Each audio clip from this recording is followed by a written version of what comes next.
Start करते हैं maths का चैप्टर फर्स्ट सेट्स। सेट्स क्या होते हैं?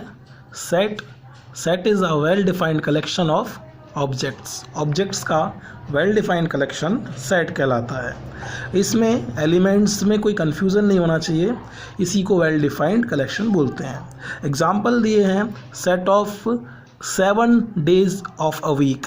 एक वीक में जो 7 डेज होते हैं उनका सेट, तो क्लियर है 7 डेज होते हैं संडे से लेकर सैटरडे तक, कोई कन्फ्यूज़न नहीं है उनमें, तो ये वेल डिफाइंड कलेक्शन है, means it is a set of all the planets of our solar system. हमारे सोलर सिस्टम में जितने भी प्लैनेट्स हैं उनका सेट, तो हमारे सोलर सिस्टम में 8 प्लैनेट्स हैं, वेल डिफाइंड है, तो ये भी एक सेट होगा। और भी कई एग्जांपल्स हम ले सकते हैं, जैसे कि सेट ऑफ इंग्लिश अल्फ़ाबेट्स ए से लेकर जेड तक, सेट ऑफ नेचुरल नंबर्स 1 से लेकर इनफाइनाइट तक, set of vowels of English alphabets AEIOU।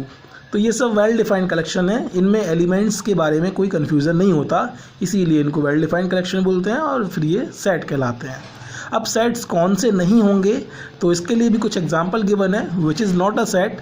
तो फर्स्ट है set of good students of your class, हमारे क्लास के गुड स्टूडेंट्स का सेट, तो ये एक सेट नहीं होगा, क्योंकि गुड स्टूडेंट्स की डेफिनेशन हर एक टीचर्स के लिए अलग अलग होती है। सेट ऑफ ब्यूटीफुल फ्लावर्स, तो ब्यूटीफुल फ्लावर्स भी सभी की चॉइसेस अलग अलग हो सकती हैं फ्लावर्स के लिए, तो ये भी एक वेल डिफाइंड कलेक्शन नहीं है। सेट ऑफ डेंजरस एनिमल्स, तो डेंजरस एनिमल्स भी सभी के लिए अलग अलग हो सकते हैं, तो ये भी एक सेट का एग्जाम्पल नहीं होगा। अब आते हैं हम कुछ इंपॉर्टेंट थिंग्स पर।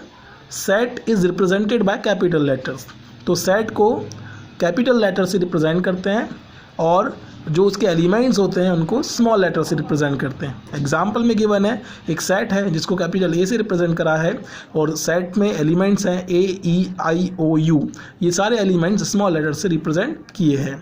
ये एक इंग्लिश अल्फ़ाबेट्स के वॉवल्स का सेट है। अब एक सिंबल आता है, सिंबल्स कुछ इस तरह का होता है और ये सिंबल है बिलोंग्स टू का, मतलब कि कौन कौन से एलिमेंट्स इस सेट ए में हैं।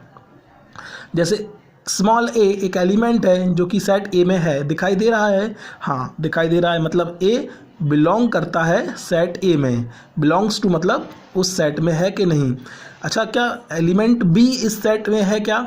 हमको यहाँ पर बी दिखाई नहीं दे रहा है, मतलब बी जो है सेट ए में नहीं है, मीन्स हम लिख देंगे B does not belongs to set A.